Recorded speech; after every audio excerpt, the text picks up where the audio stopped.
Hey everybody, John Cheryl here with Cruise Addicts, along with Don of EatSleepCruise.com, and so happy to have you here. I hope you're buckled up because we got a lot to share with you today. Me and Don have both been on cruises. We're a little spoiled, we got to admit it, but we got to tell you about those things. Also, we got some cruise news. I mean, there's a whole Pizzagate thing going on that we're hearing about on the internet.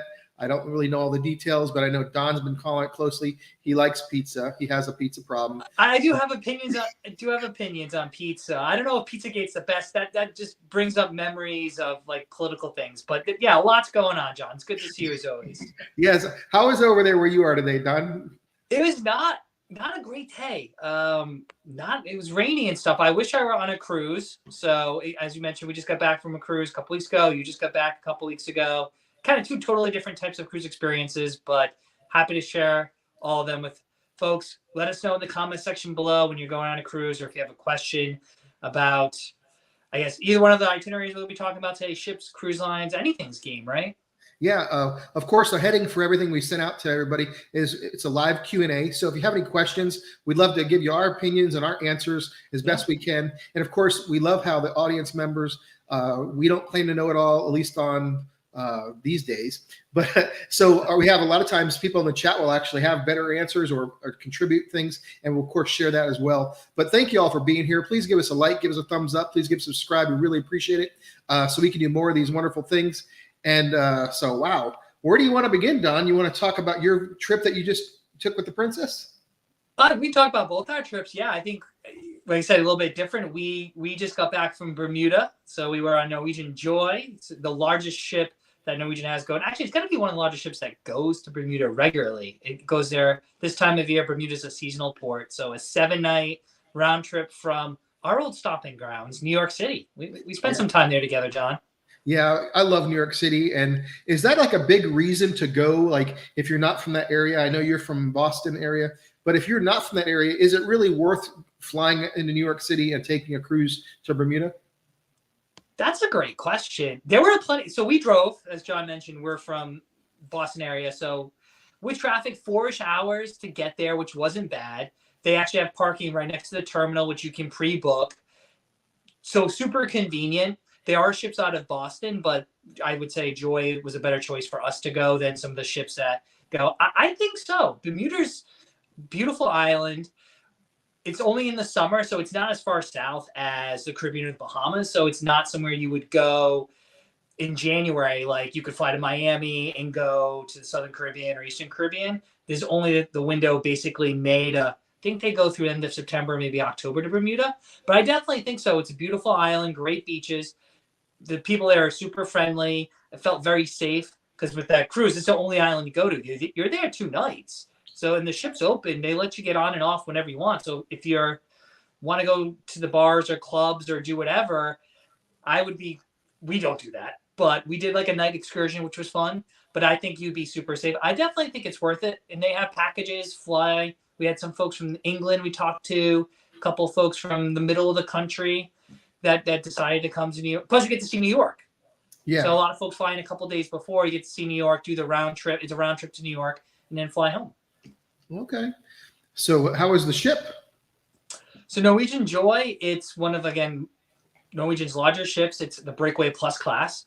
We had actually just sailed on Encore 2 months ago, a month and a half ago. So very similar if anyone's ever been on Encore or Bliss. Joy is a sister ship of those ships.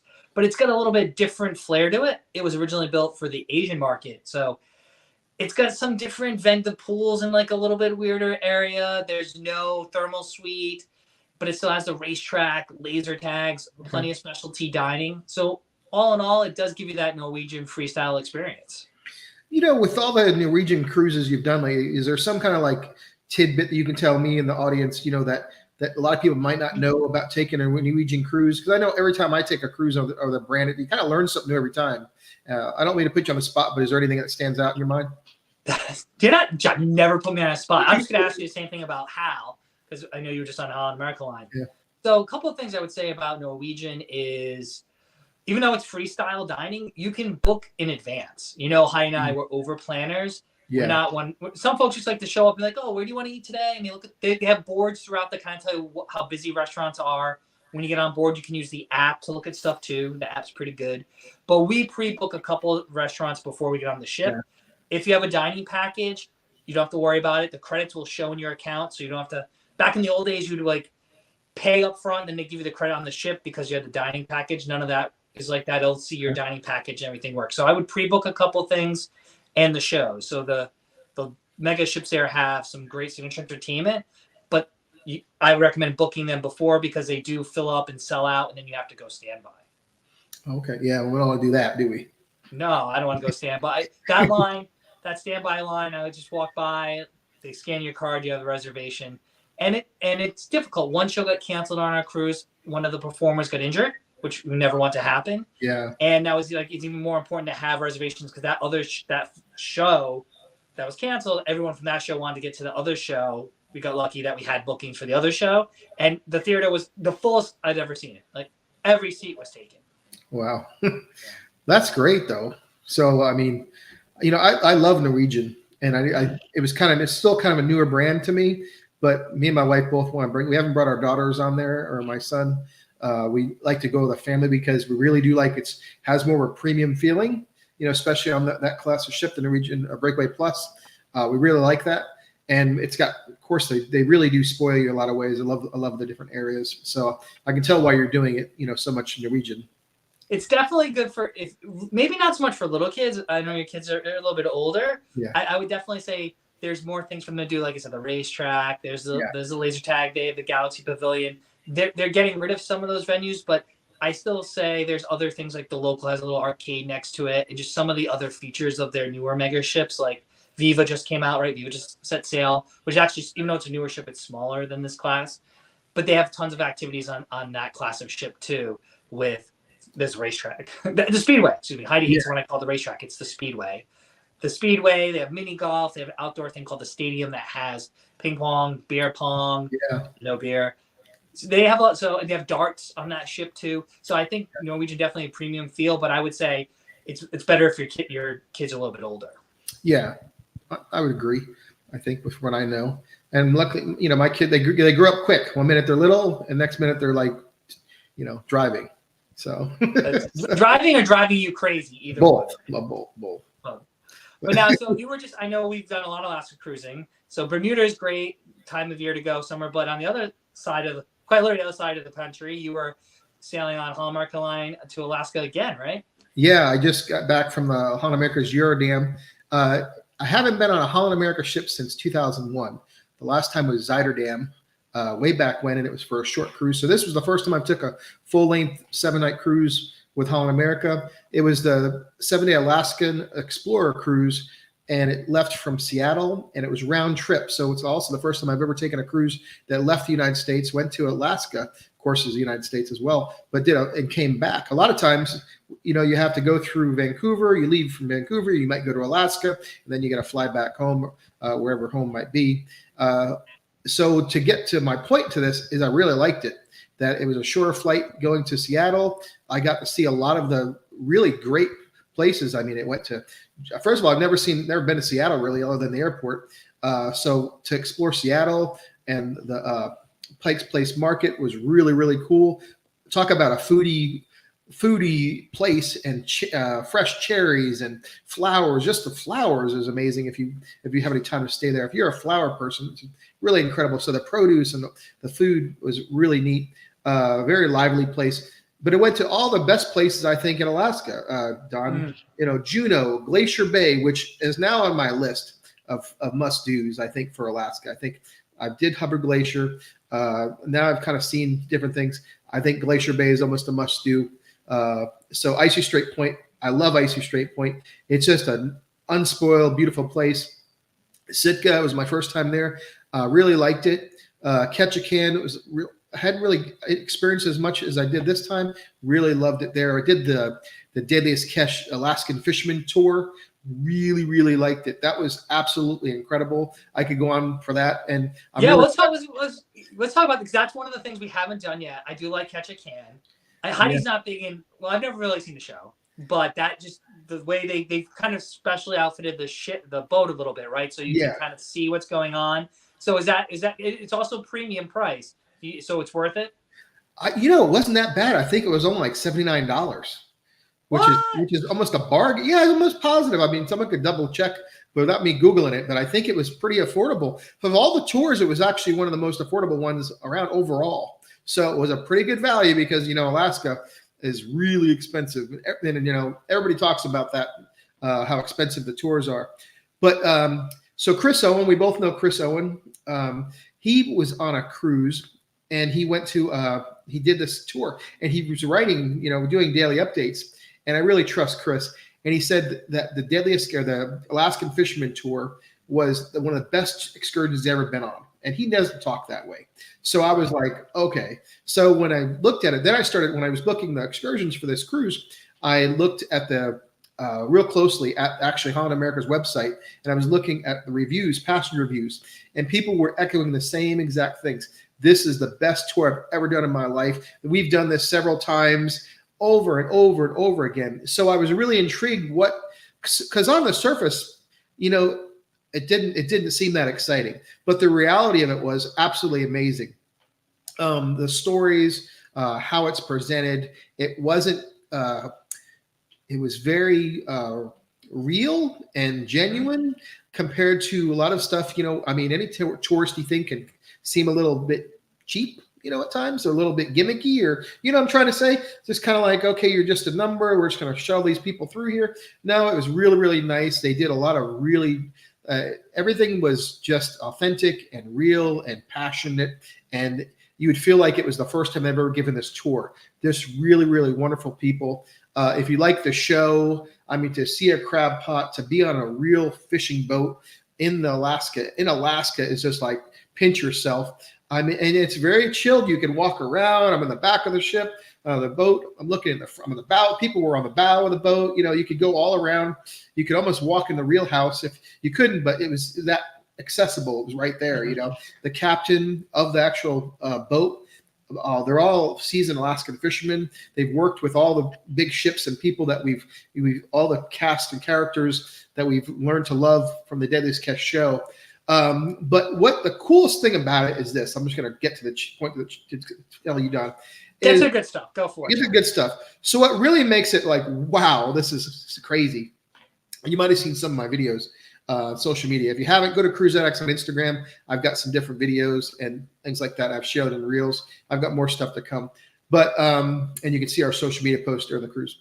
Little plug there. So, but here's the wow factor.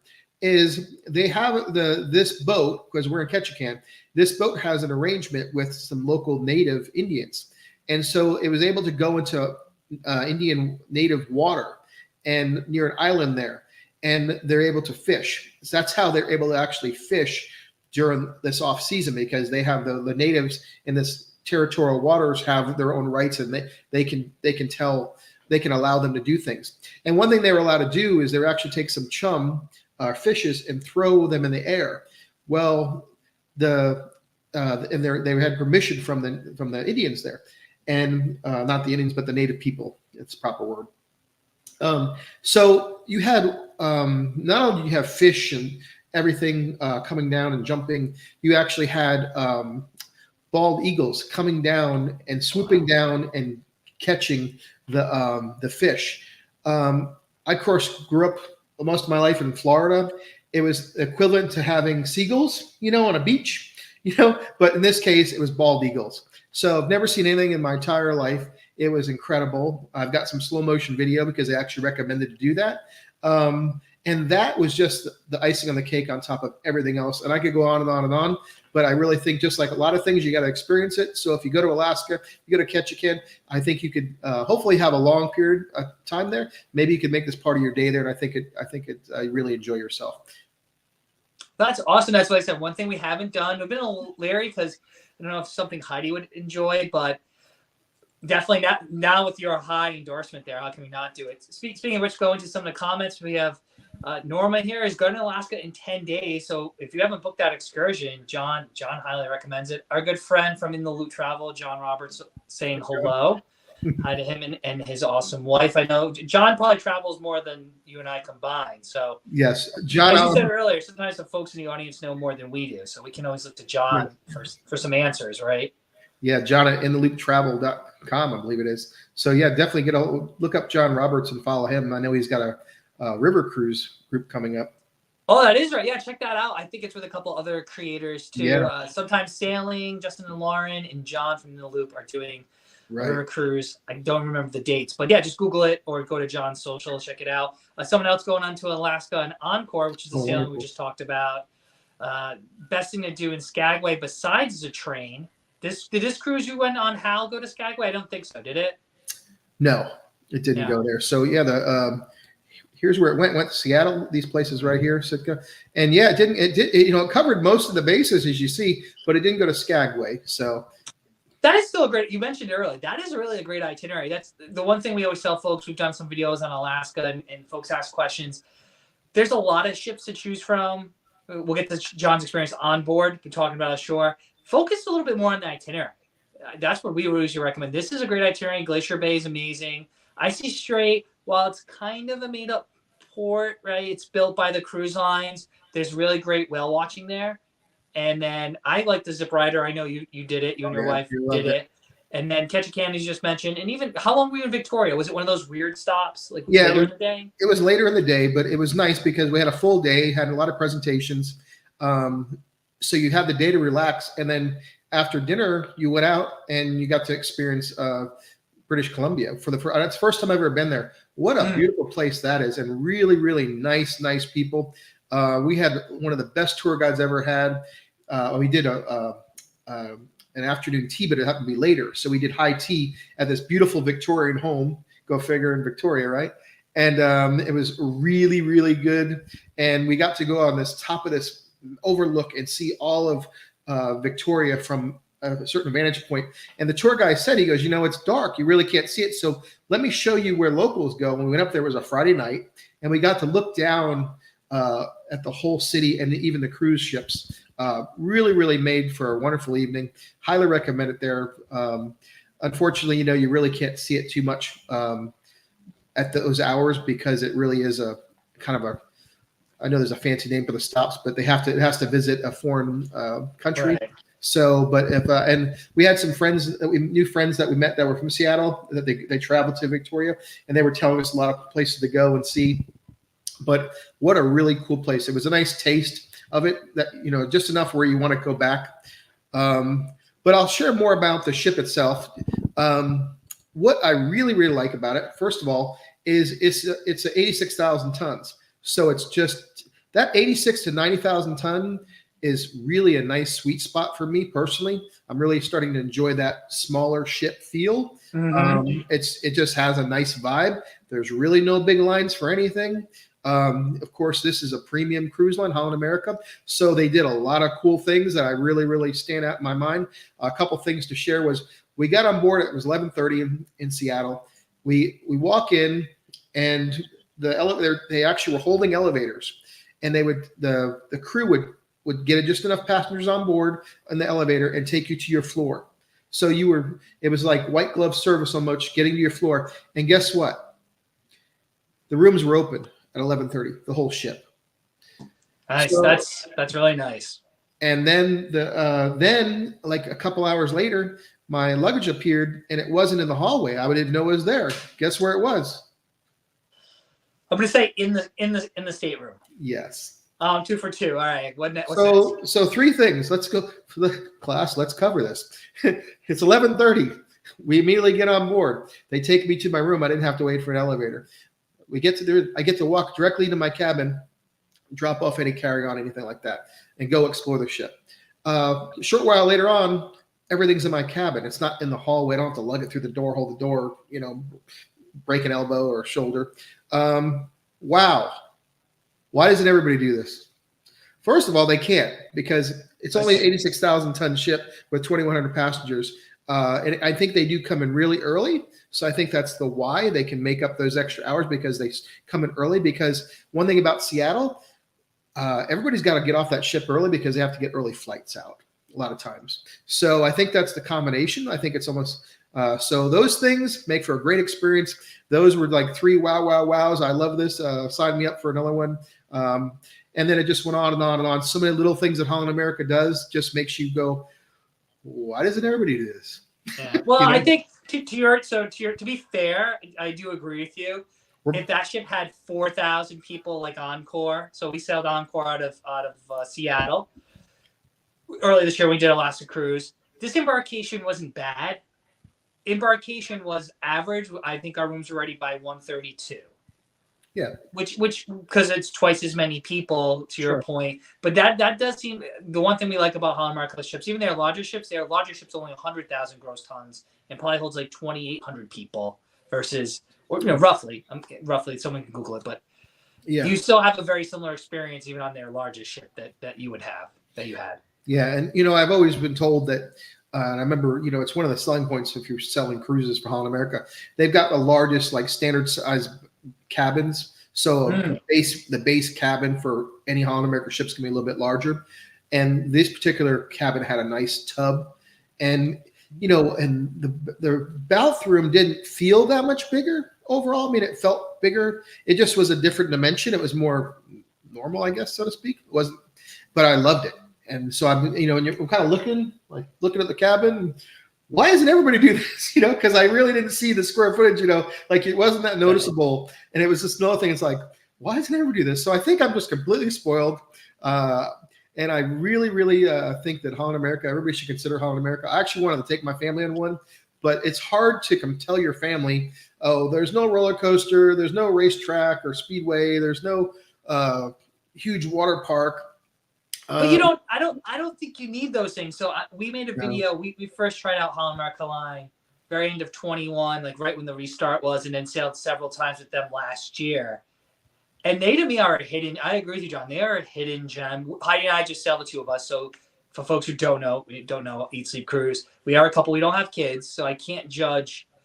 I agree with you. I don't think I'd bring a 7 and 8 year old or 7, 8 year old. Our nephew's 11. I still think he's a little young because there's a kids area. There's a kids club.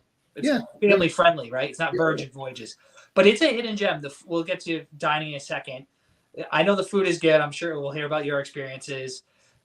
Same thing with entertainment and then the live music, and it's just a different atmosphere. It doesn't feel so rushed, and everyone just seems a little bit happy. You go on these mega ships, and it's the buffet is just people screaming and crying, things on fire. Everyone's rushing to get to the shows, getting in lines. We never have gotten any of that on any house ship. And that's exactly right. And I use this word a lot, and we've done it in live streams, it just has a different vibe. Mm. And I think the vibe is people are content, people are happy, young, old. There was a lot of families on board. So yes, to answer your question, is Holland America a family cruise line? Yes. You would be perfectly fine to take your children on this ship. I saw them. They are having a great time. They loved it. You saw children? Yeah, I saw children. There was a lot of children on board, actually, because at the time of year, school wasn't back yet. It was pretty much the end of July, beginning of August. So schools in the Northeast, I guess, are going back in September. Florida was going back, just this week. And then my daughter started like a day before I came back, I think August 4th. So, yes, you can take children on Holland America. I even talked to them because I'm a nerd. I'm like, hey, they're like, they're having a great time because they don't really care. They just want to be with other kids. There was plenty of other kids on board. They were having a ball. They were with their families. They're happy. And it just had a really nice vibe. So I highly recommend it. And like you said, it was a hidden gem because me and Don are constantly looking at prices and different things like that. Holland America is a great, great value. Because people are confused about the brand a little bit. They don't know about it. It doesn't get the headlines and the pizzazz and the demand sometimes compared to some of the newest ships from Royal Caribbean, the newest ships from Carnival. Well, here's a ship that has much less passenger, large guest space to guest ratio. So you have a lot of room. That means less lines, and you're getting premium things. So, it might be a chance, especially in Alaska. Holland America has been in Alaska for more than anyone else. So if you want to do an Alaska cruise, it might be a good time to try this brand. And this isn't a sales pitch. There's nothing going on here. But this would be a good time to try this brand, possibly compared to the other brands that maybe that you might have cruised before. You'd probably be surprised. It might be more affordable, and you actually might get more for your money in some ways. So as far as that better vibe, better experience. So, yeah. I think so, and they have bundled pricing now. Like they have it all. I'm pretty sure that's what it's called. Promotions where you can get a drink package. The gratuities are included. Pretty sure basic Wi-Fi, which Wi-Fi is not really great in Alaska for anybody. So no one's cracked that yet as far as having amazing internet. Yeah, it's But kind then of to your point, it's a great value, and I think they put money, but instead of having crazy water slides, their enrichment is usually good, and then the theater entertainment is among the best for they don't do your Broadway style shows, but they have solid review shows. Yeah, and we talked about this before we went live. I'll share it to you guys now. They have a thing called the Step One Dance Company that's on board. So they didn't have production shows, but they had this, and it blew me away. Loved it. So there was 2 showings during the week-long cruise, and so we'll add this now. We can't play the music because we know we're going to get yelled at by the copyright. Mr. YouTube is going to yell at you. So we'll put it here. But it's really, really good. The best way to describe it is if you like, you think you can dance, and those types of really good, high quality dance company kind of shows where they put on these things. I'm talking about these guys, these cast members and dancers put on a show from start to finish. I mean, it was amazing to see them do their talents. So here we go. Yeah, and I think it's very modern, contemporary. And to your point, they use the digital elements, so it's not crazy over in your face, but it's definitely your kids would like it. It's family friendly, and it is engaging, right, with all the effects they use. Oh, the effects and everything rivaled many of the quote fancier ships that we've been on, from these other cruise lines. Where I was highly impressed, and the sound system in the Eurodam, which is a 2008 ship, was top notch. So everything from A to Z as far as the show was right up there with the best of them. So really, really loved it. And just the pure raw talent of the dance company was just incredible. They didn't stop the whole show. Unreal. Unreal. That's awesome. Yeah. We've seen them on other ships. So good news is, for better or worse, they're, I believe, on almost every HAL ship, regardless of itinerary. They'll have a couple of shows. John mentioned he saw 2. I know there's a 3rd show that they do sometimes with piano players if you have the piano bar on the ship. But definitely another notch is you don't need to have over the top theater productions. And there must have been some headliners though. There was a couple of nights of that, and then a few headliners. Origin Story. Mention that. Talk about the Origin Story for a second. That I think I've seen it a couple of times now, and even though it's the same show, I think it's really well done. Right. So talk about that's the first night. Yeah, the Origin Story. They actually had it, I think, the last day. Really? Ooh, yeah, they had We Are Alaska the first day. And it was put on by the cruise director. And the best way to describe it, help me out, Don, because I know that you do presentations and stuff like that too, is it really was this amazing presentation of video and the oral presentation by the cruise director, which I never expected it to be. I didn't really know what this was. I just thought it was going to be a presentation. It was a show in itself as far as how it was presented so well. It was really like an amazing story with visuals and sound, audio, and presentation. Incredible. And to get to your point, the Origin Story talks about Holland America's 150-year history. And to let you know, I was with some people, and we all got up, and people were saying how, they got emotional. It brought them to tears. And so on and so forth. It definitely choked me up. It was really, really incredible because they're sharing things about the company's history that really is about our history and our ancestors' history that you don't know about. And so it really just blew me away. It was, like I said, very took you through a ride through history and life in general that I thought was second to none. So highly recommend that. And one thing I'm trying to do here is share some things that I learned that impressed me that like I've never heard about any of these things really before. So I highly recommend you put that on your list when you do take a Holland America cruise, and hopefully this helps you not miss these amazing moments. So to get to the rest of the things, I know we talked about food.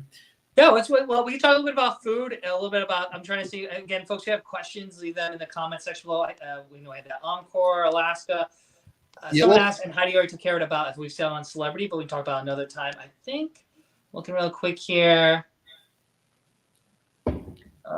Someone asked about hot tubs. I think Heidi already answered that. Well, from Dennis. So yeah, why don't we talk about dining? We can start a little bit there. Yeah. So Holland America Line has pretty good main dining room, but you also did specialty dining too, right?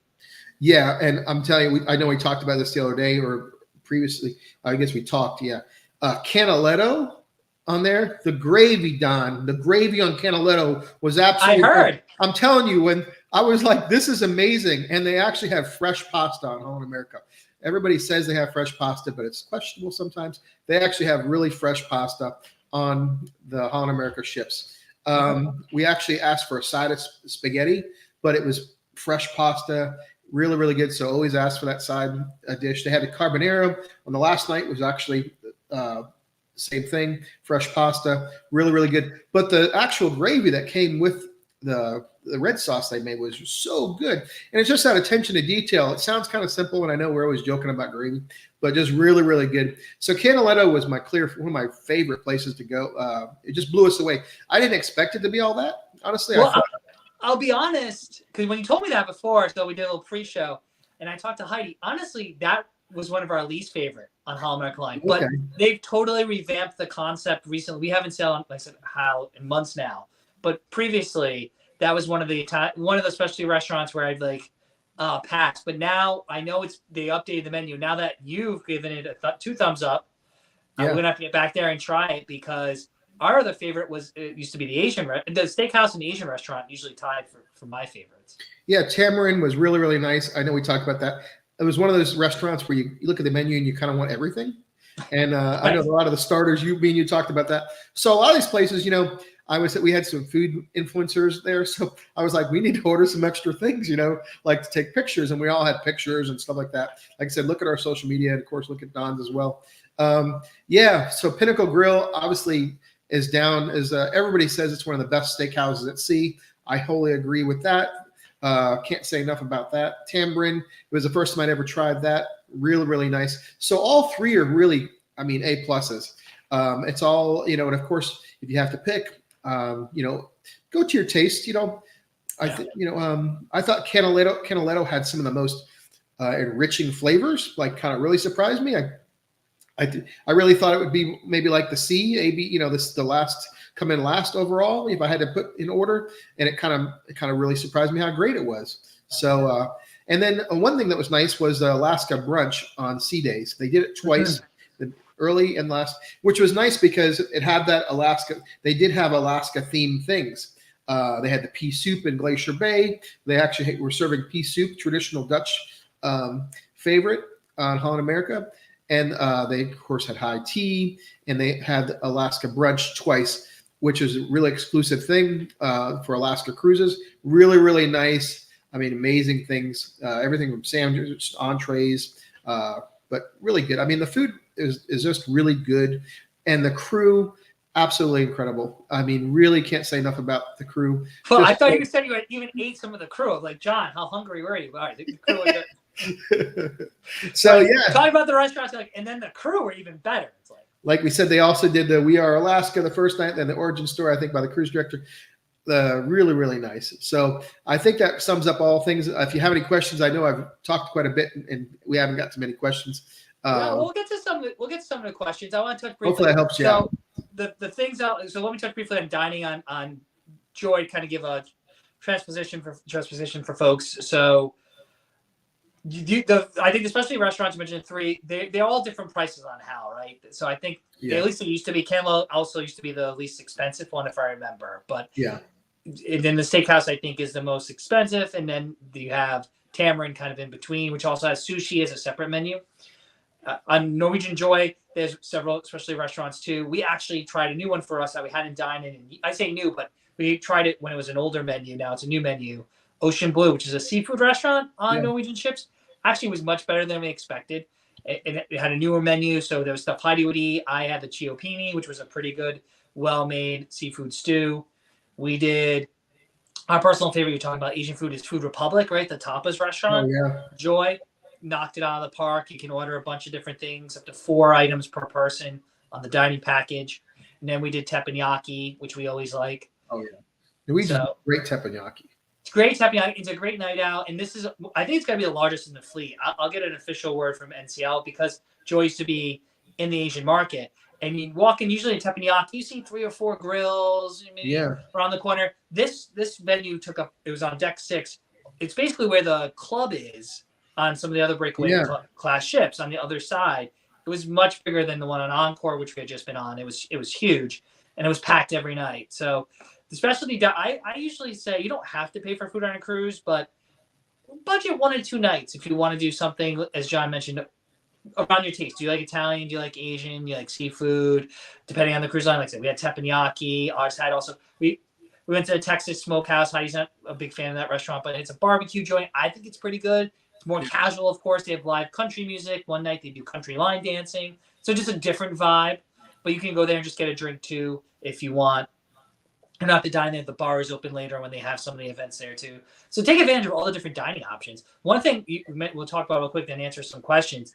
Did you get a dive-in burger? Oh yeah. Oh, so that's a whole other conversation. The dive-in burger was really, really good. First time I tried that. The pizza, I know there was a little controversy about that because we're both pizza snobs. Pizza snob for sure. I'm wearing the badge of honor. Yeah, if you just walk up and it says New York Pizza. If you just walk up, they have like a sheet style pizza, which I don't recommend. But we were with some foodie people, and they were like, "Did you try the pizza?" I'm like, "Yeah," and I'm like, I don't know about that. And they're like, "Oh, you have to order one." So there is a menu where you order it, and they make a real pizza, like a round pizza, and you can even order it on the app, which is pretty cool. So I did, and came back totally different, which I don't get. Like, how can we have different? So I don't understand that, but now you know. Order a pizza. You can even just order it right up there, but you're going to wait for a little while. There is a little bit of a delay. It's not as quick as say Carnival or even a Royal Caribbean. There's a delay, so you might have to wait, stand by. And of course, if you do it on the app, which is really cool, you just show up in there and they'll tell you how much longer if it's not ready when you show up. So definitely order a pizza. Oh, but dive in. So there is I got to think of the name, but my favorite thing there was a brat. So it has a French roll with a brat with curry ketchup and so good. Oh my gosh, they got great fries with it too, and it was so good. I mean, where do you get that? Nowhere. Yeah. No one has anything like that. It was so good. I could eat that every day, all day. Yes. And I think you mentioned this about the pizza, but the great thing about that too is you can order on the app at the dive-in. Too. Oh, yeah. So if you didn't I don't know if you took advantage of that, and that way you don't have to wait in line. That would have been scary. That would have been scary. Like speed dial the brat. I'm telling you, if I had a picture, see, like everybody, like a lot of these cruise lines will say, "We've got this and we've got that," and then the reality sometimes it's not so great. This is great. Real good French bread roll. Really good high quality brat. Course, the sauce, the fries, it's really, really good. When they say premium, they mean it all around. There's a difference. I'm sorry, but there is definitely a difference in food quality. It's where you're putting money. They have less people. Yeah. And again, if you look at the pricing, Hal is I think very fairly priced for what you get. The food is great, and the other experiences you're talking about. Yeah. The casual dining, I think their buffet is one of the best too. The dive-in. Oh yeah. To me, dive-in versus Guys. So folks, and they're both Carnival brands. Guys is it's more fast food burger style, whereas I'd say the dive-in's more gourmet, and it has more options. It has a chicken sandwich that Heidi likes. You mentioned the brat. I think it has a couple signature burgers too, where you can customize it with just whatever you want. Yeah. But the fries are good too. But it's always a battle between dive-in and Guys for me. Which one is the best?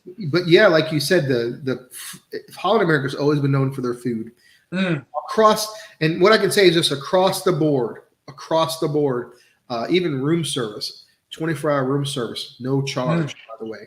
A wonderful menu. I mean, where a lot of lines charge for everything, there's all these charges and fees and stuff like that or a limited menu, which there's nothing really there that you'd want to order. You know what I mean?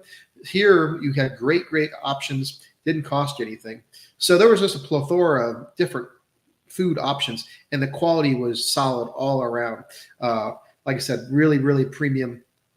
Add that to the comfort of a bigger cabin, less people on board, that great vibe. People, if there's less people on board, they have more room and they're not aggravated. It's just got a better vibe. So totally down with these small ships, it's premium feeling. Yeah. So speaking of which, there's actually a question we want you to answer. But if folks have questions we talked about Bermuda. We didn't talk much about what we did in Bermuda, but Bermuda's just a beach day, really. There's some great things to do. We did the caves and did some sightseeing in the different historic towns there. But Bermuda is a great kind of beach experience. John's talking about Alaska. Ask your questions below. I guess we'll throw this one to you. So I think our friend Tom, and welcome back, Tom, I think has been on a couple lives before over on YouTube, is worried about the motion on smaller ships versus larger ships. What do you think about that? Did you feel, because you were on Spirit earlier this year, which is roughly the same size, right, as your dam, yeah. in that around there? And then we're both in Alaska. So did you feel the motion in the ocean, John? No, there was actually, so these are two pretty much similar size ships. I think it all has to do with the only time you have movement in Alaska really is when it goes out into the Pacific a little bit, when it first starts, either leaving Vancouver or coming up from Seattle, where it kind of goes out. But then it goes into some sheltered waters in the inside passage where there's really no movement because it's sheltered by the land. This cruise was the smoothest cruise I've ever been in Alaska. There was it was so smooth all around, and sometimes you didn't know the ship was moving. It was that smooth. So yeah, it was no movement at all. It was almost incredible because I was totally expecting a lot of movement the first day and a half or so, the sea day, because it was a long sea day there. Nothing at all. So, and with the Caribbean, a lot of times in the Caribbean, you don't feel anything going down on like Eastern Caribbean, but anytime you go back north, if there's a cold front time of year, the ship might jog a little bit going into the wind and out. Sometimes it goes, the route hits some deeper waters going back north from Florida on the East Coast. And of course, the West Coast has its own things, but not so much movement because it's the Gulf of Mexico is much more shallower compared to the open waters of the Atlantic. So sometimes if you even go to Nassau, Bahamas, there's a point there if you go directly from Miami where it can get kind of rough. But, it's funny we say a small ship. Well, not long ago in my memory, because, 100,000 tons was breaking Guinness Book of Records. Those 90,000 tons is a large ship. So it's not a little ship at all. So and really with the stabilizers, if you don't know, Tom, the stabilizers, it has basically little mini wings on the side that adjust the roll. So it flattens out the roll so the ship doesn't go left or right. So all you're really going to get if you do get movement is a little bit of buffeting and maybe a little porpoising or like that, but really nothing major. And it takes a lot to make those ships move like that. So it's got to be pretty significant. And it's usually when you're in the open waters, and most of the cruising is literally from island to island and in shallower waters. So I wouldn't worry about it. Don't take any, this is all my opinion, and I've got strong ones, is don't take any drugs. They make you sick. There's a lot of you mean like for Dramamine medication? I see a lot of people take Dramamine. I actually had a dinner a long time ago with a princess doctor, and he was telling me the horror stories. And the first thing he checks for is behind the ear for people taking Dramamine. And my speech of the moment is a lot of times people overdose on these Dramamine because they're so worried about getting seasick. And then they combine it with too much sun and too much alcohol because they're on a cruise, go figure. And those two things with Dramamine are total no-nos. So you have people taking drugs and doing something they're actually not supposed to do. And of course, when do you ever take Dramamine? Never. So you don't know what it's going to affect your body. So those three combinations of the drugs and situational, those situations where you're not used to all three things can be a real problem. And the doctor was telling me some horror stories. So maybe take some. You can always get some ginger cookies or get a ginger ale or green apple or something like that. But the ships don't move. I'm more concerned about. I don't like boats. I lived in Florida. I'm not going on a deep sea fishing boat, which is going to roll around like a washing machine. That's a problem. These ships are nothing like that. Nothing like that at all. Yeah. So that's my opinion. I've never gotten seasick ever, but I would totally get seasick on a boat, fishing boat in the deep sea feed. I would be sick as a dog. Two different things. That's my 5 cents, maybe 10. That's perfect. That's what folks are asking for. So Philip's even on Facebook saying, what about an even smaller ship of 700 passengers? So we've sailed, I think you've been with us a couple times. So Viking Ocean, those are 45,000 gross tons, about 900 people, just under 1,000, 900 and change. We've also sailed on Windstar cruises. Ooh, They hold 300-ish people, I want to say, 350. We did the Viking Polaris together.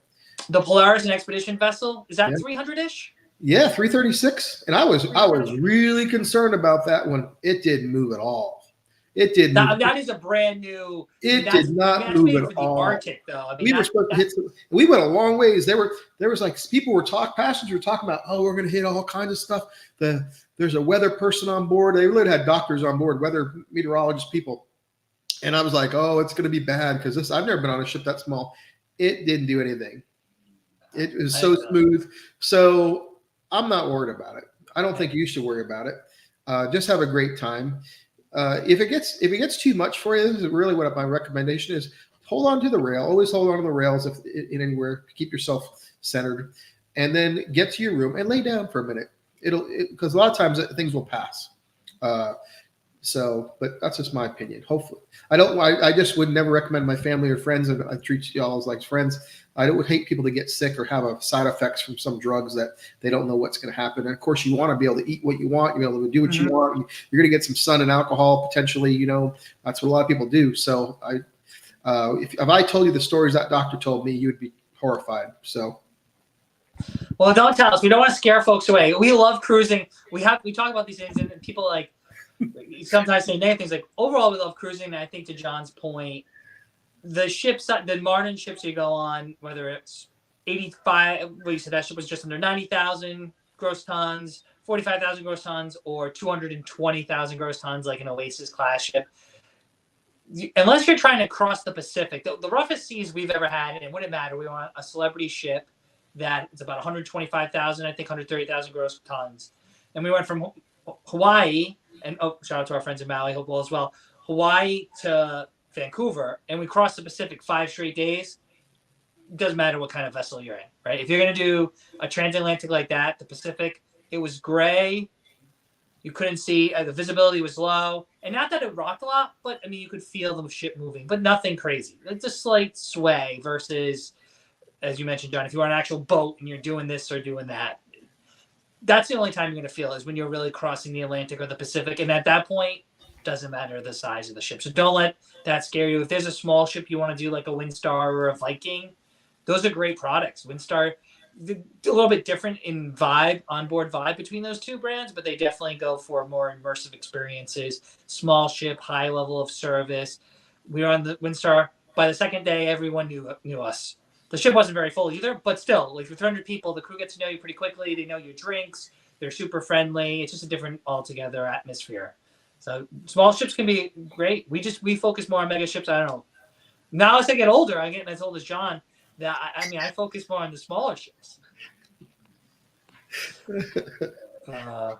This is a question. I know Heidi's already tackled this one. Let's talk. Chanel on YouTube asked about best all-inclusive cruise. Well, cruising is a great value, but the only lines that are truly all-inclusive are the luxury lines, right? That they include it all. Viking, it's pretty close. They don't have liquor, but beer and wine at meals. They basically give you beer and wine almost whenever you want. So pretty close to all-inclusive, but it's really only those high-level, those ultra-luxury cruise lines that everything's included. But I don't even know if you really need to spend that kind of money. You can put something together with a drink package, Wi-Fi package, and I think the ships are might be a little bit more folk style. But I know you're partial to Viking, but whatever those other high-level brands have you sailed on? I think I've only just done Viking though. So Viking it is. All right. That's an easy answer. No. Yeah. So Chanel, I guess that's the answer to your question. It really comes down to, and even with Viking, you can buy a silver spirits package, they call it. So that includes, and it's very affordable. And even the drinks a la carte, the chairman of Viking is very big on not nickel and diming the guests. So if you bought a drink, it's actually pretty fair priced. So you have to ask yourself if you're, do you want to drink? And sometimes there's a big debate. They have several different products. On the river cruise, you're very busy during the day. You're very active. So you might not be able to really use the drink package. So it might not be as good a value. And you might be fine with just the beer and wine with dinner. If you wanted to drink a special certain drink or special certain coffee, you could just do it a la carte. You'll probably do fine with that. The ocean Well, product. coffee, specialty coffee is included on those lines too. It's really just liquor, right? It's if you want a Manhattan or a certain whiskey drink, they're gonna charge you. But as you said, their drink package on Viking, I want to say it's like $30 a day. It's not very much. It's not very much. It used to even be cheaper, but like everything that's gone up recently. But I want to say the silver package is 25, it's around $30 a day, which their cocktails there are probably $10 to $15. So if you think you're going to drink more than 2 to 3 on Viking, get it. Or maybe depending on the promotions, I don't know. I know Michael, who does a lot with Viking, that John has a lot on lives too, might know. Maybe sometimes travel agents have perks that you can get a discount on your package. I don't know. We're not as fancy as John. We don't get to sell as many Vikings, but Viking is great. We've been on some other premium lines like Oceania. So Oceania is kind of, it's not as high level as Viking, but all their dining's included. All premium non-alcoholic beverages are included, and then you can buy a drink package. So, and the drink package, from what I remember, wasn't like crazy. Like Royal Caribbean's is $100 a day. Norwegian's $100 a day for their drink packages. Retail price, they usually have some promotion going, but just a sticker price is usually $100. Oceania wasn't like that, and everything else is basically included. So you buy the package, and now it's kind of all inclusive, right? That's a pretty. I think Chanel actually asked us a pretty hard question, isn't it? Because it's kind of hard to answer that question, because there's luxury, and then there's ultra luxury. Mm-hmm. And then there's and then she's not even asking about luxury. She's asking about all inclusiveness, which is, some people might say, well, they can have more of an all inclusive experience because the question really is, what do you want to be included? And that really needs to be answered before anybody tells you what to book, because you could have a more inclusive experience on a big ship through and all different levels as far as premium, mainstream, contemporary, luxury, and ultra luxury. Yeah. So it really depends what you want and what type of experience you want, and then where you want to put your dollars, because you can pretty much book all your tours. Either you may not even drink, so now you don't need that, and that goes with a lot of other tours. Even with Viking, there's optional tours. So right. So yeah, it really gets subjective, Chanel. So hopefully we're helping you out. That's why we really do recommend a travel advisor to help you navigate these products. They change regularly. There's new brands coming online. Crystal's back, for example. It disappeared for a moment, and now that's back. You even mentioned like a Norwegian or Celebrity or MSC. There's ships within a ship concept. So Norwegian has the Haven, which is like having a luxury boutique.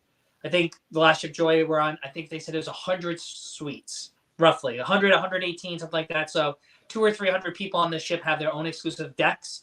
They have their own special restaurant, their own pool, and then they get privileged access to the show, special seating area. So it's like you're on a ship that's only 40,000 gross tons, or a luxury ship, but then you get to use everything else that's on Norwegian's. MSC has a yacht club, same type of deal. You pay to be part of that exclusive area in the ship, bigger rooms, better service, private restaurants. But if you have kids and they want to use the water park, you got the water park right there. So it really depends. What are you looking for? Not that we sell them to other brands, but I would think the smaller boutique ultra luxury ships cater a different clientele than these other ships, where you can basically make it all inclusive, as Sean said. If you just kind of bundle some packages together, or Princess now has Princess Plus or Princess Premier. So when you go to book, right at the time of booking, you pay, I think Princess Plus is $60, I want to say, and Premier is an extra $80 a day. And then it's specialty dinings included, Wi-Fi, fitness class. It essentially is all inclusive, and you just pay, it's a different rate than the standard or basic fare.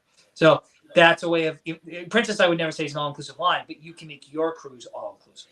Yeah, that is a great question. I think she definitely got our attention with that one, because you want to say luxury, but not really. She said all-inclusive, and cruising as a whole used to be very all-inclusive. That was the whole come on to it all. But of course, now it's kind of changed a little bit, So, and usually, so me and you were kind of like, well, luxury has more all-inclusive type of label, more things are included. Tours are included in every port. Beer and wine is included with most ports. Especially dining a lot of times is included. But maybe she doesn't want that experience. So you back up a little bit. You can make any other brand pretty much inclusive based on your expectations, because you wouldn't buy something you're not going to use. So that's why you sit down with a travel advisor. a few little things here and there. Sometimes you can get a great experience, exactly what you want for you and your family, and you're good to go. Yeah. And the other thing I'll say that, and I'm going to have a good question. People are rattling up. Please ask the questions down below. Love to have these conversations. So what's included in a cruise? We'll have to do a separate one with that because, as John mentioned earlier with his Pizzagate, alluding to some cruise lines peeling back what's included. And Princess is actually one of them. We love Princess. And then even Royal playing with potentially charging for some things. So that whole idea of like, is cruising still a good value we can bring up. But this is another hot topic, I believe. Kyle on YouTube, what does formal night mean? Oh, John, I got to look out for any shoes coming my way. Formal night. Yes. First of all, thumbs up or thumbs down? Are you a formal night person? Be honest. I think a lot. Yeah, I think so. I like formal night. I mean, to me, the quick answer would be formal night is a great opportunity to dress up, wear your best clothes. If that's what you want to do. Is it mandatory? Absolutely not. But you might feel out of place during the dinner hours. So yeah, I think it's a great opportunity for you and the family or the couple, whatever the situation for that particular cruise is, to wear your best clothes, be it a suit, nice dress, whatever, and go maybe get some nice formal pictures. Have those, just go there and get some pictures taken. And it's nice to have that. You don't need to buy anything, but it's great to have the opportunity to sit down and have those done. Sometimes you can get 3 to 4 real easily. And you find your favorite one, and maybe you give that as a Christmas gift or whatever like that. It also means, not to talk over you, Don, but a lot of times you can meet the captain. And so there's usually a captain's toast, a chance to meet him, maybe get a picture, maybe a handshake, stuff like that. That used to be at the entryway to the restaurants. I know certain cruise lines do that, like on the first seating. Sometimes there's also a Princess does a little champagne tower, right? And they pour like a champagne in the tower, and the captain says something, and so it all varies per cruise line. So there's really not a blanket answer, but it's just a great celebration to dress up, look your best, feel your best, enjoy life to its fullest. The food is elevated. During a cruise, that's going to be usually like the best main dining room food. If you're at a special restaurant, maybe that's when you book like the really nice steakhouse, maybe the Pinnacle Grill, or Chops, or whatever cruise line you're on. But Don, what do you think? What does formal night mean to you? Well, I'm pretty sure our friend Dennis over here, that's why I put this up here. Oh, Dennis, I think he's giving, and correct me if I'm wrong, giving thumbs down to formal night. Hopefully not to us. He's like, Dennis says, I don't do formal nights. So here's what my 2 cents on formal night. When we get some PowerPoint slides ready. Oh, no, I'm just kidding. I'm not a fan. My wife likes formal night for many of the reasons, John, you pointed out about getting dressed up. I feel there's just an overall trend where fewer and fewer people want to dress up. I think where the tension, which is fine, the tension is you're on vacation, and it should be your vacation. You want to just chill out, relax at the pool, do stuff, great. I think what happens is those who do dress up then kind of start feeling like, well, I'm dressing up to go to the restaurant because it's a nicer menu. Lobster night, second formal night on almost any contemporary cruise line besides Norwegian. And then you have the guy in the flip-flops and the shorts and the T-shirt sitting next to you also eating the lobster, and you're in your suit or in a sport coat and a nice dress. And I think that's where the tension comes. I'm with you. If you like formal night, do formal night. More and more, I think fewer and fewer people do them. But still, we were on one cruise, and formal night was people were just dressed to the nines. That's still a saying. And we're having a great time, and other people weren't, and they were having a good time too. So don't feel the pressure to first of all, you don't have to dress up. That's rule number one. I don't think you should dress like a bum and then go to dinner regardless of the night. So we always wear like something nice to the main dining room any night of the week, because there are dress codes which are just not enforced. We'll talk about dress codes another week. Yeah, I think so. So I would say I'll leave this in rebuttal. So you can dress up, but you don't have to. You don't feel out of place if you're not dressed up. Also, don't feel out of place if you're dressed up. But if you're gonna go to the dining room any night of the week, don't go in your flip flops and T-shirt. Just put on a pair of khaki shorts and a polo shirt and shoes, or jeans. And my brother wears jeans, nice shirt. Like, you just look decent in the main dining room. And then if other people are super dressed up, they can't say anything to you. But if you're dressed kind of bummy, then that's where we've definitely had people like call their people out in the main dining room, which is also super awkward too. So I don't know. I would see if it would go in the comments if there's any other. Des said no formal nights for him. That's perfectly fine. Then don't worry about it. And of course Heidi agrees with you, John. Shocker. And here's something. I started cruising in '89. When you were 6, right? When I was 6, and so back then, I'd say probably into the early 2000s. The whole ship was dressed up. And so you would stick out. And it was more of an issue then. Today, it is not an issue. Today, I really think maybe some slacks and something with a collared shirt. I think you're good almost every night in a dining room. And casual means casual. There's less. And that's really just going to the main dining room in some other areas.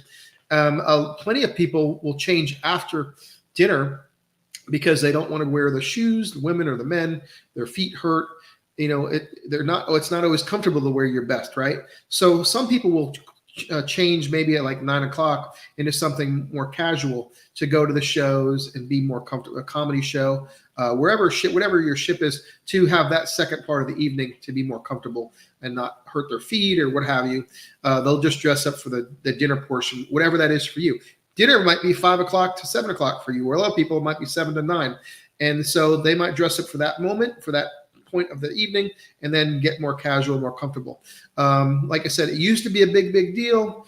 Now it's not. I'm talking the whole ship would be dressed up, and sometimes with tuxedos, and we're talking ties and the whole 9 yards. I mean, white suits, the whole ship. Not anymore. It's changed everywhere. I've been on a lot of cruise lines lately, and so there's people that are really of all different means that just don't want to get dressed up for when they go on vacation. So it's not that thing. It's just people want to be comfortable. So the cruise lines have heard that, and they've changed from what it used to be, and you pretty much can do what you want. But if you're going to go in the dining room on formal nights or dressy nights or whatever they call it, because they all have different names for it nowadays, really you pretty much can find with a collared shirt and slacks. You're pretty much good. Right. If you want to wear a jacket, fine. If you want to wear a tie, fine. If you want to go wear a tuxedo, fine. You'll be comfortable no matter what. And then there's going to be plenty of people that are going to switch out of those clothes right after 9 o'clock or so to go to the comedy club or the dance or the main show, because they don't want to be, you'll see pretty much everything after that because people want to be comfortable. Right. And also just think of this too, all the John mentioned, like the picture station stuff, they'll take your picture, whatever you're wearing. So don't feel you have to get dressed up to go. They usually actually have pictures almost every night. Yeah. But of course, they have more stations set up during the formal nights on your ship. You can still go and get your picture taken in whatever you're wearing. Again, I wouldn't wear flip-flops and a t-shirt and like shorts, but don't feel like, oh, well, I have to dress up to get a picture. They'll take your picture. You can buy the pictures with it, whatever backup you want. And I agree with John. If you have khakis and the safest bet for at least guys, I guess women can wear that too. Collar shirt, either polo and khakis, any night of the cruise. That's a good deal. When people ask about dress code, I think they call that resort casual, but I'm not into fashion. That would work any night, any ship. The other thing too, specialty restaurants, a lot of times you don't need to dress up on the formal nights. That's a lot of options for cruisers who just want to avoid going to the dining room and worried about people shaming them or not shaming them based on what you wear. When you go to a specialty restaurant, you can wear, unless that restaurant has a dress code, which I think only like really all luxury cruise lines have, like Canaan or something has them too. You can wear essentially what you want at the specialty restaurants those nights too. So that's another option. If you don't want to go to the buffet, go to a specialty restaurant, you feel fine. But I agree with you, John. Heidi and I have been cruising together since 2007 was our first cruise. And we were also 6. And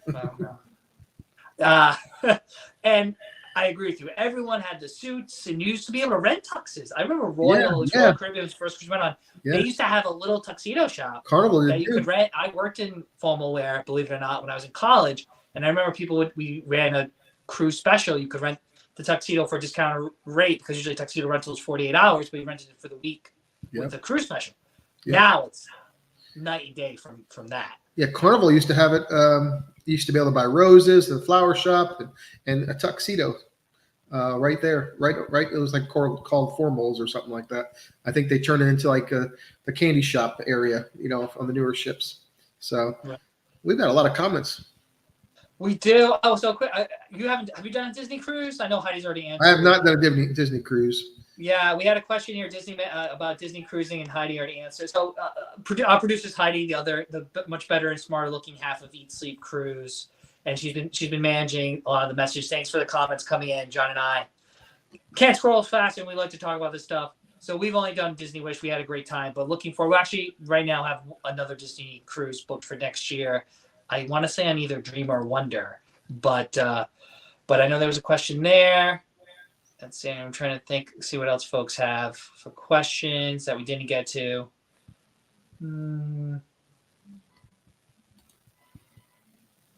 I think just a couple others, but I think between Chanel said thanks for our tips. Between we got a lot of comments in the formal night, which that's always a hot topic. We can do one.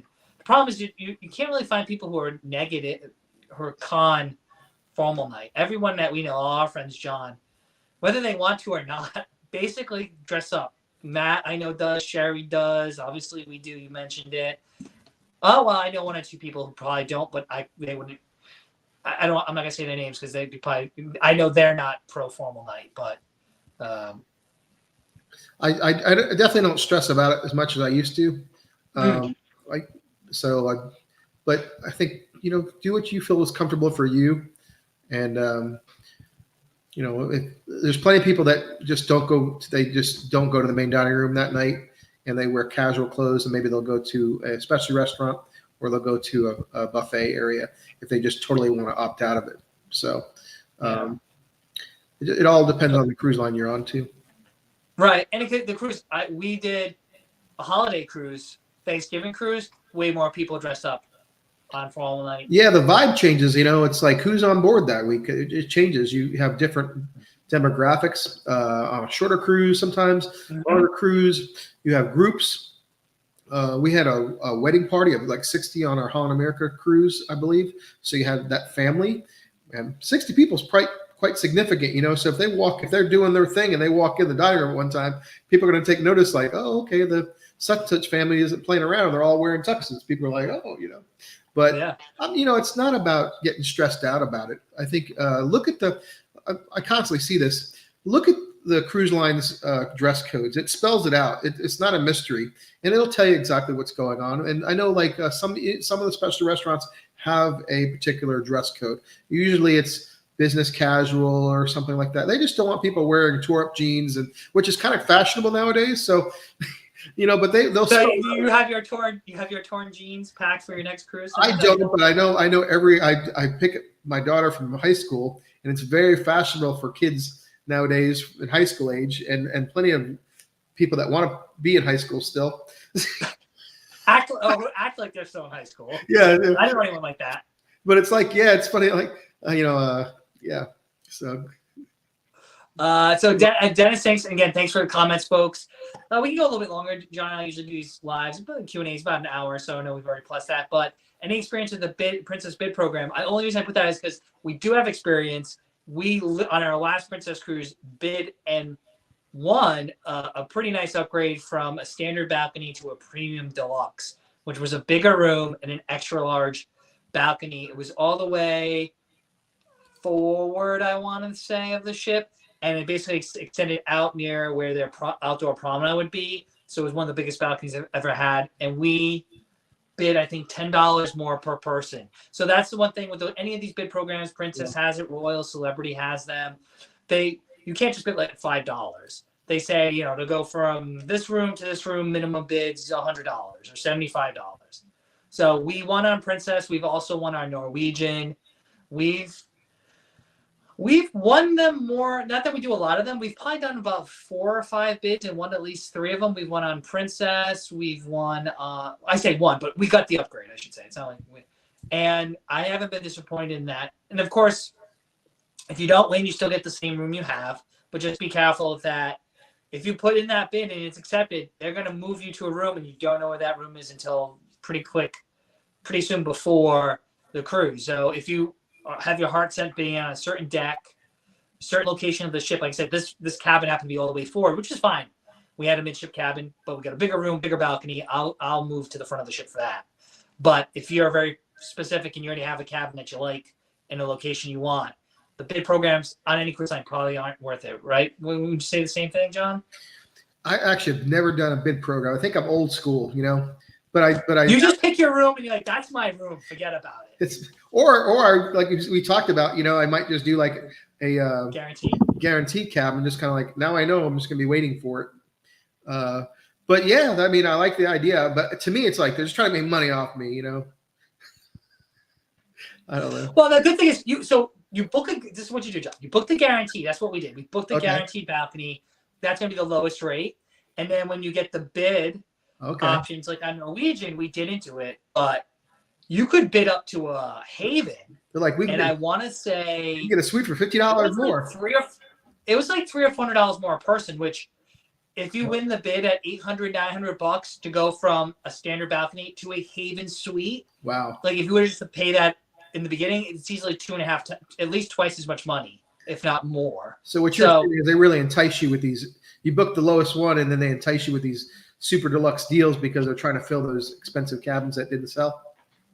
Exactly. They rather listen. If that's a $5,000 cabin, you pay $2,000, and then you're willing to give them another $1,000. I'm sure they'll take the $1,000 and move you up. They know you're gonna have a better experience, right? And then they can promote and move people and get.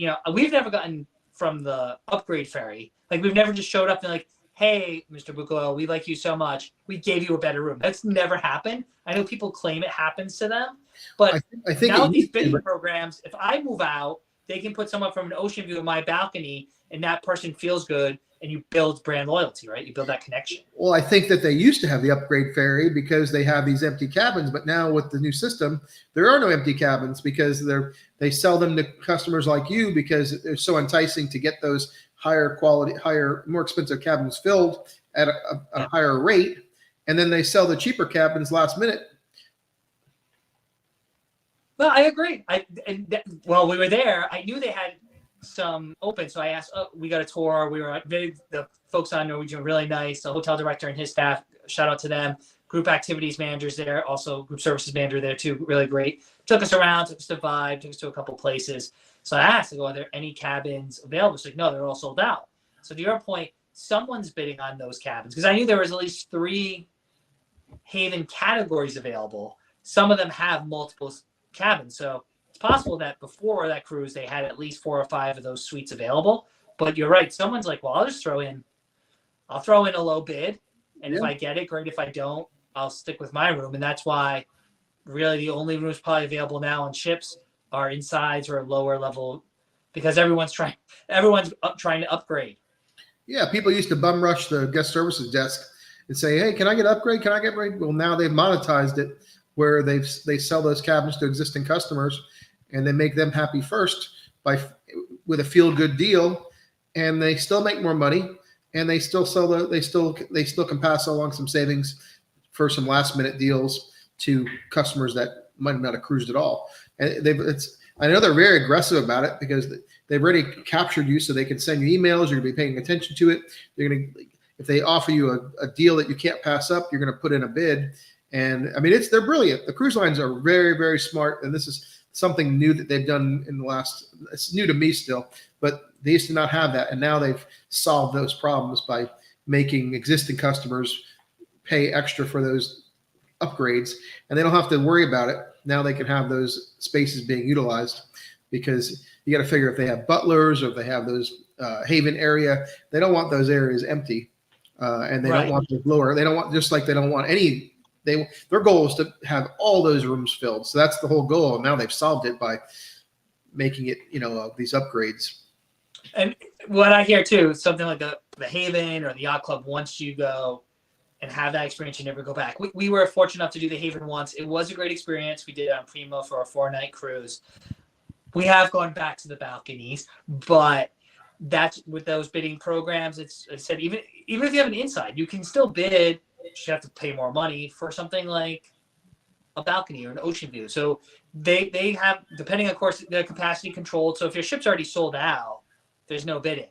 But even ships that are packed probably are still have some of those cabins, certain cabins that are available.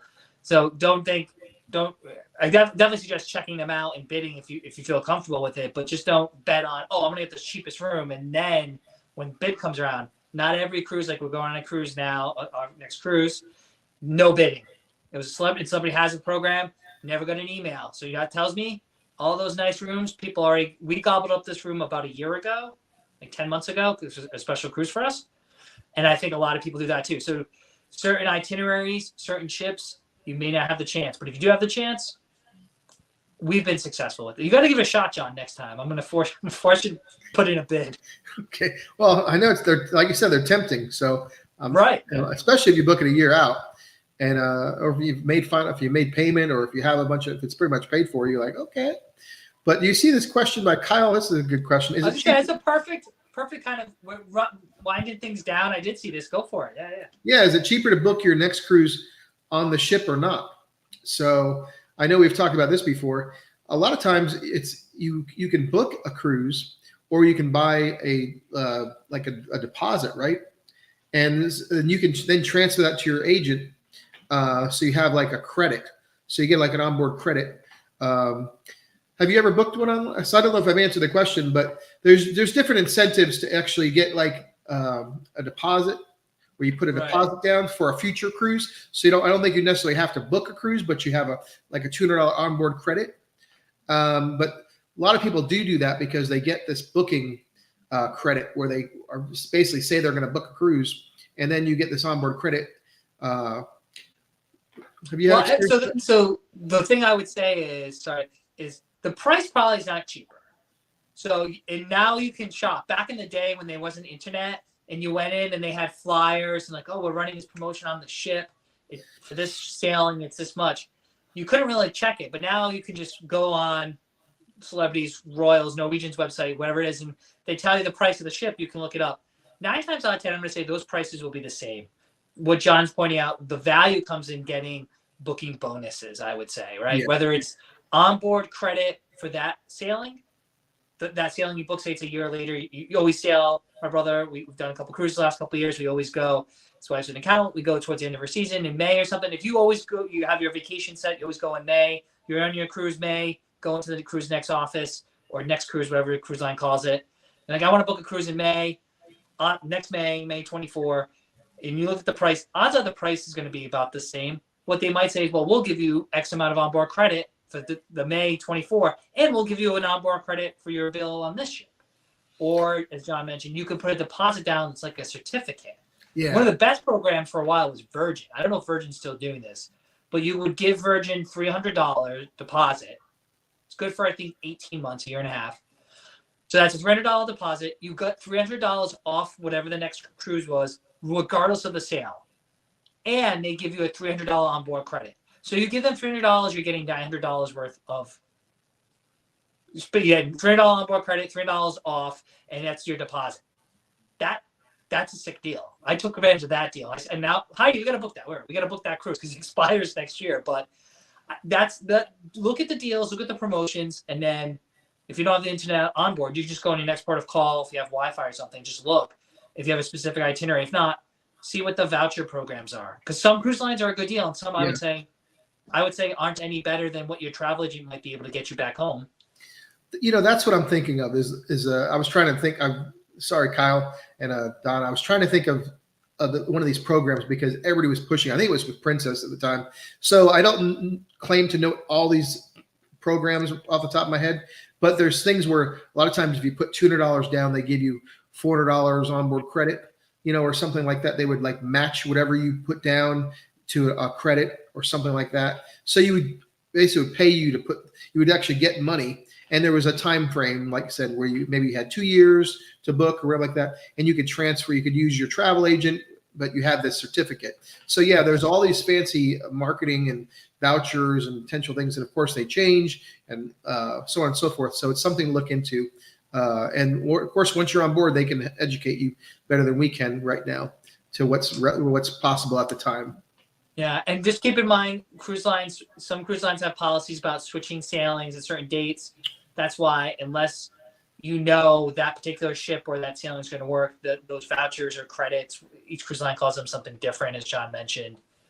I think those are better deals. Personally, they're more flexible. But sometimes if you're all in, like I want this specific ship, this, and they want to make the deal with you, you might be able to snag something that's a little bit lower rate. But the rates are pretty standard. The only time you see lower rates are group. If a travel agent has a group rate or someone sets up a group on a certain ship, that's when the fare itself might be lower. But the fares are pretty consistent. It's really what's the onboard credit? What's the perks you're going to give me? Like, what are some of the advantages there? And also just make sure you check whenever you book with a travel advisor or online or on a ship, check the refund policy. A lot of cruise lines have changed their refund policy in the last few years. I used to always say to Heidi, oh, we'll just throw a deposit down because you can cancel up to 90 or 120 days before the cruise, right? It's not the case anymore with a lot of cruise lines. So check to see if it's a refundable versus non-refundable rate. Celebrity does it, Royal does it. I know Carnival, right? Carnival has a gazillion different rates, right? Super saver, this saver, that saver. And that's all you see as a consumer. The full list for all these cruise lines, like the full rate codes, sometimes are pages. You'd be surprised how many rates. I wouldn't be because I see this stuff all the time. I'm always, as John mentioned, I love just looking at the rates and getting good deals. And we have friends who are travel advisors or love to cruise who just look at the rates every day, even if they don't have a customer or a client they're working with, just because they always are tracking things. So we're kind of nerdy when it comes to that. Yeah. And 9 times out of 10, you could look across multiple systems. Unless someone's got a group, which we actually took advantage of a group rate for this upcoming cruise, then the rate's going to be the same. It's like, what can you give me? What kind of perks? Free gratuities, especially dining credit, free Wi-Fi. Like, what are those programs and promotions which change? And that's where you're probably going to eke out some savings. So some great questions, John. We could talk about stuff all night. Yeah, I tell you, this has been great. Thank you so much for asking all the great questions, everybody. Thank you for all the wonderful comments. I'm seeing this number. It's like, I think it was like 77 comments at one point. So really, really nice. Thank you for Heidi helping. Yes, our producer. Yeah, Thank wonderful you. Producer. Really nice. John, where can people find you? Right, I'm right here. Right here, right now. So in a Viking living room. Yeah. But when I'm not right here, if you want to visit me another time, you can visit me at my website, cruiseaddicts.com. If you'd like to visit my social media channels, YouTube, Instagram, it's at Cruise Addicts. Do all those wonderful things, reels and TikToks and all that great stuff. So thank you so much. And Don, how about yourself? Where can everyone find you? Oh, wait, you do TikToks? I have to see those. I got to see John's.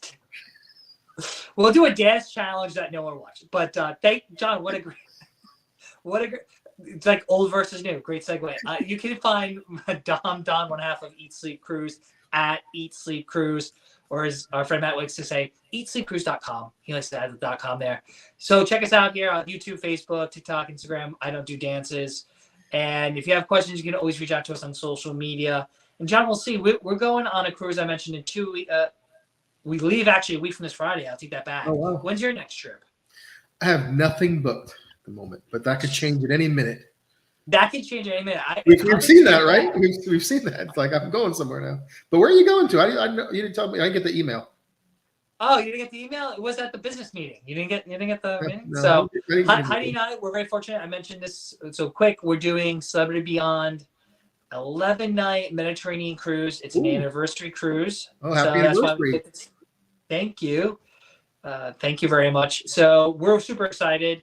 It's been wicked hot it's been hot everywhere, but we're doing Italy, we're doing Greece, Turkey, some places bunch of ports we've never been to, but a few countries we've never been to. So we're excited, of course, at Eat Sleep Cruise, update live on social. And when we come back, obviously we'll have to do a Q&A about it, but we already started packing, you know us. So it's getting, I keep saying 2 weeks, but it's really like a week and a half. It's like 10-ish days, 9-ish days we leave. The cruise we're going a couple days early just for the time change and stuff. Yeah, well, enjoy yourself and be safe traveling. And I know I can speak for everybody. We'll look forward to hearing all the details because that sounds amazing. And I know that those ships are incredible. So I can't wait to hear all about it and follow you on social media. Thank you. Yeah, we're excited. Edge Class, we never like to say what our favorite cruise line or cruise ship is, but the Edge Class, pretty nice. It's Yeah. very nice. So folks, check that out. If it's bigger ship, but they're very elegant and great dining. So yeah, we'll have plenty of live updates when we're there a week and a half. Awesome. Well, I guess until then we get back together. I hope everybody's safe and be safe traveling wherever you are, and have a good night. Thanks. Thanks everyone. Have a good one.